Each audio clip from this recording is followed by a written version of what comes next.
The morning sky over occupied Belgium shimmered with deadly promise.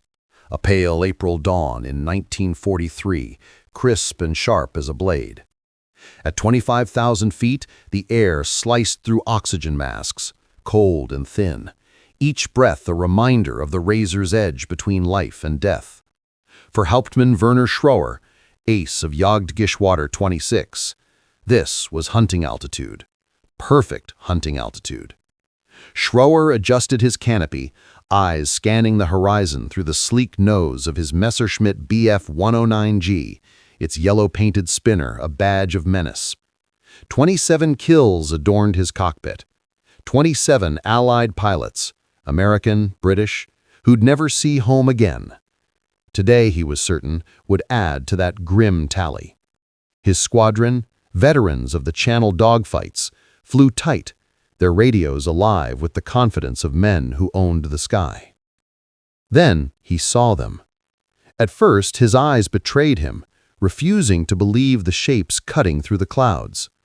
Where he expected the nimble curves of Supermarine Spitfires or the razor lines of North American Mustangs, he saw monsters, massive, bulbous, ungainly machines, more like flying freight cars than fighters. Schroer keyed his radio, his voice thick with amusement, edged with disbelief. "Die Amerikaner fliegen Fässer," he barked. Barrels, he called them. Around him, his pilots chuckled, some laughing outright, their voices crackling over the frequency. After years of dueling Britain's finest, this seemed a gift, a farce. These were Republic P-47 Thunderbolts, the first of their kind to darken European skies, and to the Luftwaffe's seasoned aces, they looked like an engineering joke. Compared to the Bf 109's predatory grace or the Focke-Wulf Fw 190's brutal elegance, these American behemoths seemed hopelessly outmatched, waddling through the heavens like oxen yoked to a plow. But appearances, as the Germans would learn in a storm of fire, could be devastatingly deceiving. The P-47, born from desperation and genius in equal measure, was no joke. It was a juggernaut, a thunderbolt forged to shatter the Luftwaffe's pride. This is the story of the Jug, the plane that turned German laughter into wreckage, that clawed the skies from the Reich's grasp and handed them to the Allies. Pull up a chair, light a lucky strike, and let's climb into this tale carved from pilot logs, combat reports, and the blood-soaked ledgers of history. No shine, no Hollywood gloss, just the raw, unfiltered truth. To grasp the roar that silenced German jeers, you gotta step back to 1939, when war clouds choked Europe and America stood on the sidelines, watching with growing dread. The Luftwaffe was a scythe cutting through Allied air forces, France's Marainis and Hurricanes, Britain's early Spitfires, leaving trails of smoke and graves. Reports from the Battle of France painted a grim picture. German Bf 109s and Fw 190s, flown by aces honed in Spain's Civil War, were untouchable, their 20mm cannons and tight maneuvers shredding lighter Allied planes. The U.S. Army Air Corps, still flying Curtiss P-36 and early P-40s, faced a brutal truth. They were outclassed, outgunned, and out of time. Enter Alexander Kartveli, a Georgian émigré at Republic Aviation in Farmingdale, Long Island. A refugee who'd fled Bolsheviks in his youth, Kartveli knew the cost of tyranny. His pencil was his weapon, his drafting table a battlefield. Republic's earlier planes, P-35, P-43, were solid, but no match for Europe's killers.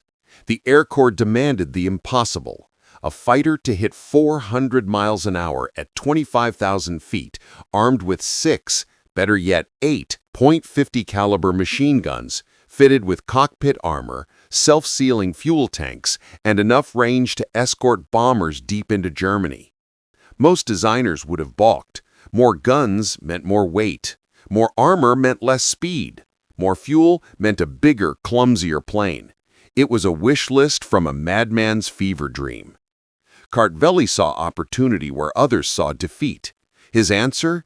Build the heaviest single-seat fighter the world had ever seen, wrap it around the mightiest engine available, the Pratt & Whitney R2800 Double Wasp, an 18-cylinder radial beast pumping out 2,000 horsepower. The P-47 Thunderbolt was born. 36 feet long, 40-foot wingspan, 7 tons loaded. 8 Browning M2.50 calibers, 4 per wing, spitting 850 rounds a minute each. A storm of lead. It could carry 2,500 pounds of bombs or rockets, its airframe armored like a tank, with self-sealing tanks to shrug off hits. The prototype, XP-47B, flew in May 1941, shaking Republic's hangars. By 42, P-47Cs rolled off lines in Farmingdale and Evansville, Indiana, bound for Europe. But it wasn't love at first sight. American pilots used to lighter P-40s called it the Jug, a juggernaut, clumsy on takeoff, slow to climb, a gas guzzler. Too big to fight, too fat to fly, a Texas trainer griped. The Germans, catching glimpses through intel, laughed harder. A Luftwaffe report from 42 sneered, "The American Thunderbolt is a bomber escort, not a fighter. Too heavy for our Messerschmitts to fear." Their Bf-109G hit 400 miles an hour, climbed like a rocket. The FW-190A, radial-powered, turned tighter, packed 20mm cannons. German doctrine? High-speed intercepts, hit and run, relied on agility. The P-47? A flying barn, they thought. Easy meat. They were wrong. Dead wrong. March 1943, Duxford, England. The 8th Air Force's 4th Fighter Group, ex-RAF Eagle Squadron pilots, Yanks with British grit, flies the first P-47Cs, escorting B-17 Flying Fortresses over Wilhelmshaven. Luftwaffe JG-26, Schroer's unit, swarms, their FW-190s diving with predatory glee. Captain Don Blakesley, a 4th Group ace, leads his Thunderbolts into the fray. The Jugs climb slow, their turbochargers whining, but at 30,000 feet they shine, outpacing Bf-109s in level flight. Blakesley dives, his 8.50s roaring, 4,000 rounds a minute, a wall of tracers. An FW-190's wing shears off, its pilot's smirk erased in a fireball. "They called us barrels," Blakesley tells a war correspondent later, chewing a cigar. "Then we hit 'em, and their laughter burned." Summer 43. The air war intensifies. P-47Ds, fitted with drop tanks for a 1,000-mile range, escort B-17s and B-24s deep into Germany. Over Schweinfurt, October 43, the 56th Fighter Group, Zemke's Wolfpack, faces JG-26's FW-190s. Major Hubert Zemke, a tactics master, plays the Jug's strengths: dive, zoom, hit hard. His squadron downs 17 Germans, losing 3. Lieutenant Hans Müller, a JG-26 pilot, bails out, later confessing, "We mocked their heavy planes. Then they dove, and our formation shattered. Their guns, a storm of steel." The P-47's 8.50s fire 13 pounds of lead per second, shredding lighter Bf-109s and FW-190s. On the ground, the Jug's a reaper. By 44, armed with 4.5-inch rockets and 500-pound bombs, P-47s strafe panzer columns, bridges, airfields. In Normandy, June 44, the 9th Air Force's Thunderbolts blast German bunkers, supporting D-Day. A Wehrmacht captain, captured near Caen, writes, "Their fighters came low, guns never stopping. Our tanks burned before we could fire." The Jug's versatility, escort, ground attack, tank busting, shifts the war. Soviet IL-2 pilots, allies in the East, admire its durability, though their Sturmovix lean on armor over firepower. Emotions collide. American pilots revel in dominance, but bury wingmen lost to flak. Germans, once skylords, feel the noose. Pride sours to desperation as losses climb. A Luftwaffe diary found in a wrecked Bf-109 reads, "The Thunderbolt is everywhere. We cannot climb high enough. Run fast enough." By late 1944, the air war over Europe had changed beyond recognition, and the once feared Luftwaffe was no longer the master of the skies. The Republic P-47 Thunderbolt, particularly the P-47 D-25 with its new bubble canopy and extended range, had tilted the balance firmly in favor of the Allies. This massive, rugged machine, initially dismissed as a clumsy brute by friend and foe alike, revealed its hidden power when operating above 20,000 feet, where it outperformed the agile but increasingly outdated Bf-109s. In the skies above the Ardennes during the Battle of the Bulge in December 1944, the 366th Fighter Group's Thunderbolts became the scourge of German supply columns. Their rockets cracked open Tiger tanks like eggshells, their 8.5 caliber machine guns turning convoys into twisted wreckage. The story spread quickly among Luftwaffe pilots who survived such encounters, including Oberlieutenant Karl Braun, who, after being shot down, bitterly confessed, "We called it a pig, but it dove like a hawk, hit like a hammer." His words captured the paradox of the P-47, ungainly in appearance, yet devastating in combat. For the Luftwaffe, desperate countermeasures emerged in the form of the Me-262 jet fighter, the world's first operational jet, capable of breathtaking speeds of 540 miles per hour. But these technological marvels arrived too late and in too few numbers. Worse still, they were plagued by fragile engines, poor fuel quality, and a lack of trained pilots. By contrast, the Allies produced Thunderbolts in overwhelming numbers, over 15,000 by war's end, making their presence in the skies inescapable. The Soviet Air Force, observing the war with keen interest, admired the Jug's sheer power. A 1944 Red Air Force report noted, "The Thunderbolt's firepower and toughness are lessons.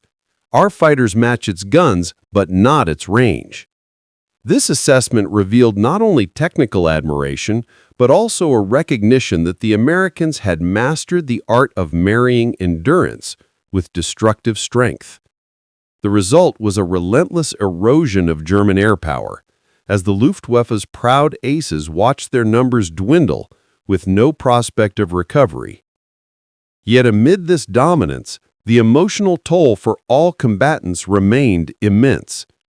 Lieutenant John Smith of the 352nd Fighter Group expressed it with heartbreaking clarity in a letter home. "The Jug's my shield, but every mission costs a friend." For him and countless others, victory was real, but never unshadowed by loss. The machine gave protection, but no armor could deflect grief. If the battlefield statistics revealed the collapse of the Luftwaffe, the human testimonies exposed the raw emotional currents pulling at both sides. For American pilots, there was a conflicting blend of triumph and tragedy.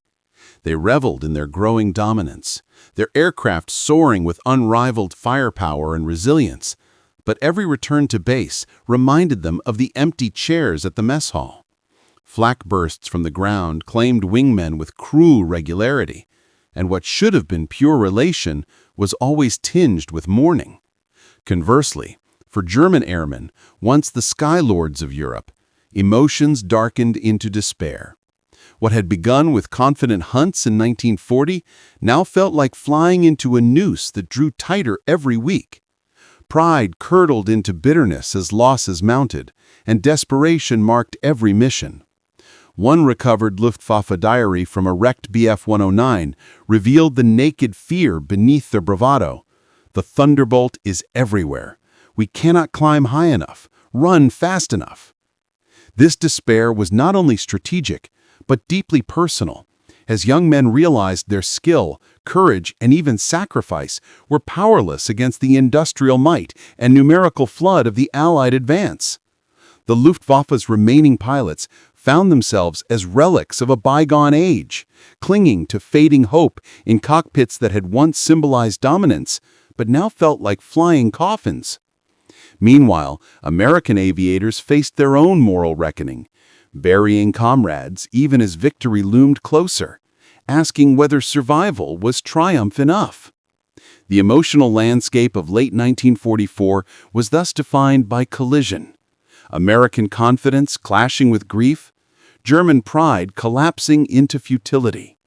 Both sides, in their different ways, bore the scars of a war where the sky itself had become a graveyard.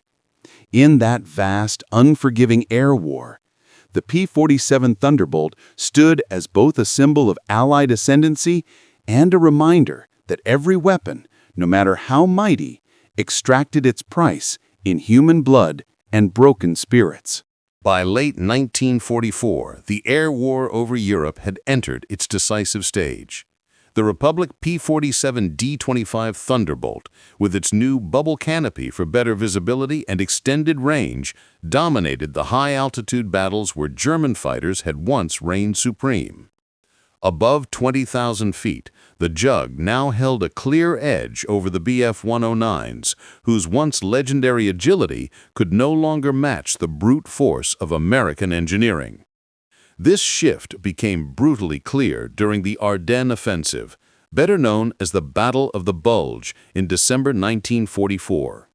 There, the 366th Fighter Group's Thunderbolts hammered German supply columns with devastating efficiency. Their rockets shattered Tiger tanks, while streams of .50 caliber fire tore apart convoys. To Luftwaffe pilots, the aircraft they had mocked as a lumbering flying pig proved to be a predator, fast in the dive, punishing in attack. Oberleutnant Karl Braun, shot down and captured, admitted with blunt honesty, "We called it a pig, but it dove like a hawk, hit like a hammer." In desperation, the Luftwaffe introduced the revolutionary Messerschmitt Me-262 jet fighter, capable of dazzling speeds above 540 miles per hour. But the jet's late arrival and fragile design made it an unreliable savior. Shortages of fuel, mechanical failures, and inexperienced pilots doomed the miracle weapon before it could tip the balance. Meanwhile, Allied production surged forward. Over 15,000 Thunderbolts rolled off assembly lines, ensuring skies thick with their presence. Even Soviet allies flying the La-7 could not help but acknowledge the Jug's edge. A Red Air Force report in 1944 observed, "The Thunderbolt's firepower and toughness are lessons. Our fighters match its guns, but not its range." Such recognition underscored the reality that the Luftwaffe faced not only superior machines, but also the crushing weight of Allied numbers and endurance. Yet beneath the statistics and battlefield reports lay the deeper story of human endurance and emotional fracture. For the Americans, mastery of the skies bred confidence, but it was always tempered by grief. Pilots celebrated the Jug as a shield that gave them a fighting chance against flak and fighters alike. Yet the cost of that protection was measured in empty bunks and folded flags. Lieutenant John Smith of the 352nd Fighter Group voiced this painful truth in a letter home. "The Jug's my shield, but every mission costs a friend." Victory carried a shadow, where triumph was inseparable from mourning. On the German side, the emotional landscape was even darker. Once hailed as the lords of the sky, Luftwaffe pilots now flew with the knowledge that they were badly outnumbered and outgunned. Confidence collapsed into desperation as daily losses mounted. A diary recovered from the wreckage of a Bf-109 captured this despair with haunting simplicity. "The Thunderbolt is everywhere. We cannot climb high enough, run fast enough." For these young men, every sortie felt like a final gamble, courage colliding with futility. What had begun as a war of daring and skill had turned into a slow suffocation under the weight of Allied dominance. Thus, emotions collided in the skies of late 1944. American pilots torn between pride and sorrow, German aviators gripped by a fear that eroded even their legendary discipline. The Luftwaffe's last stand was less a dramatic counterattack than a fading struggle against inevitability, its hope dissolving with each passing mission. By the spring of 1945, the war in Europe was staggering toward its bloody end, and the P-47 Thunderbolt stood as both weapon and witness to the collapse of the Third Reich. As Soviet tanks closed on Berlin, Thunderbolts raked retreating Wehrmacht columns, their .50 caliber guns writing a merciless final verdict in smoke and fire. The skies that had once echoed with duels of Bf-109s and Fw-190s now belonged to the Jug, unchallenged and relentless. When victory finally came, its role did not end. The post-war years revealed the true depth of the Jug's legacy. In Korea, the Thunderbolt returned to battle, where its rugged frame and punishing firepower proved invaluable in pounding North Korean supply lines and fortifications. Beyond direct combat, its design seeded the future. The F-84 Thunderjet inherited much of its DNA, while even Soviet engineers studying the aircraft acknowledged its influence on their emerging MiG series. More than 15,600 Thunderbolts had rolled from factories, an industrial flood that reshaped the air war and ensured its place in history. Its legacy was not only technical, but deeply personal. Adolf Galland, one of Germany's greatest aces, later reflected with humility, "We laughed at the Jug. Then it buried us." On the Allied side, Colonel Francis "Gabby" Gabreski, America's top P-47 ace with 28 victories, summed up what the aircraft meant to those who flew it. "It wasn't pretty, but it was home. Kept me alive, sent the enemy down." The Jug, more than a machine, became a lifeline. Unglamorous yet indestructible, mocked for its looks, but revered for its strength. But every legacy carries its price, and the Thunderbolts was written in blood. Thousands of pilots, American, German, Soviet, fell in the air battles it defined. For every victory it delivered, there was a comrade lost, a friend buried, or an enemy burned alive in a cockpit that had become a tomb. The Jug's deep roar, so often celebrated as the voice of Allied power, also carried echoes of grief, a hymn of triumph mingled with sorrow. American pilots remembered its protective steel, but they also remembered how flak tore through wings, how clouds hid the guns of the enemy, how the safest aircraft in the sky could never make war safe. German veterans, their pride humbled, spoke of fear at the sight of the Thunderbolt's silhouette. And yet, in rare moments after the war, enemies became companions. Soviet and American pilots who had once eyed each other with suspicion now raised glasses together at veteran gatherings. One Russian toast encapsulated the respect earned in combat. To the Thunderbolt, ugly but unbeatable. In those words lay the paradox of the P-47's memory. It was a machine derided for its bulk, celebrated for its resilience, feared for its lethality, and remembered for the lives it both saved and claimed. From Berlin's ruins to the battlefields of Korea, from post-war design boards to the memories of those who flew against it or within it, the Jug's legacy endured, a testament to power, sacrifice, and the cruel majesty of war in the skies. The P-47 was more than steel and fire. It was a paradox of survival and guilt.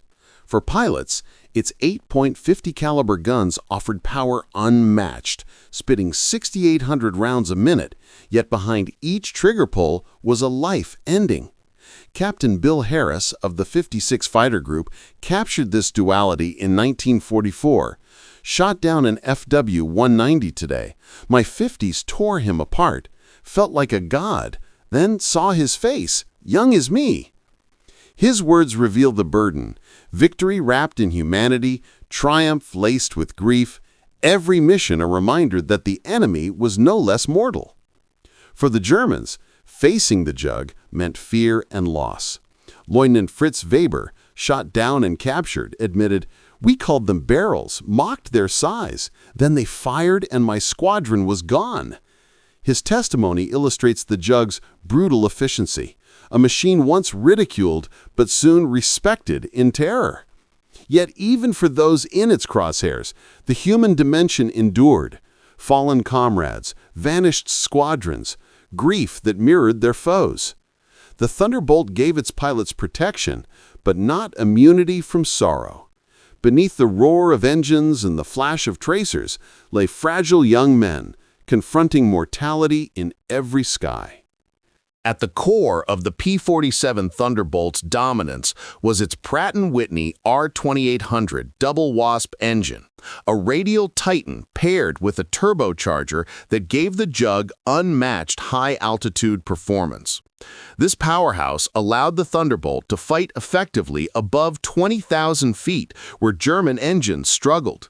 Its armament, 8.50 caliber Browning machine guns, carefully harmonized for convergence at 300 yards, delivered a wall of fire that shredded aircraft, tanks, and trains with equal ferocity.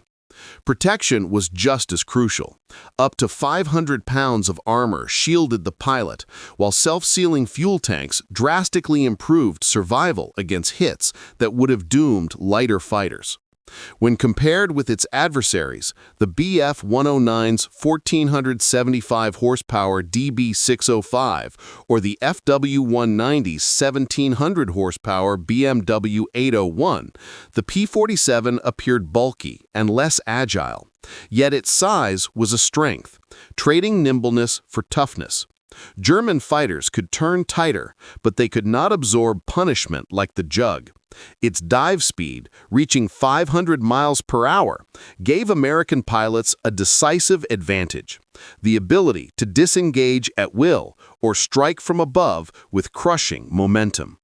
A 1944 Luftwaffe evaluation conceded this grim reality. The P-47's firepower and resilience negate our maneuver advantage. In durability, altitude, and firepower, the Jug reigned supreme.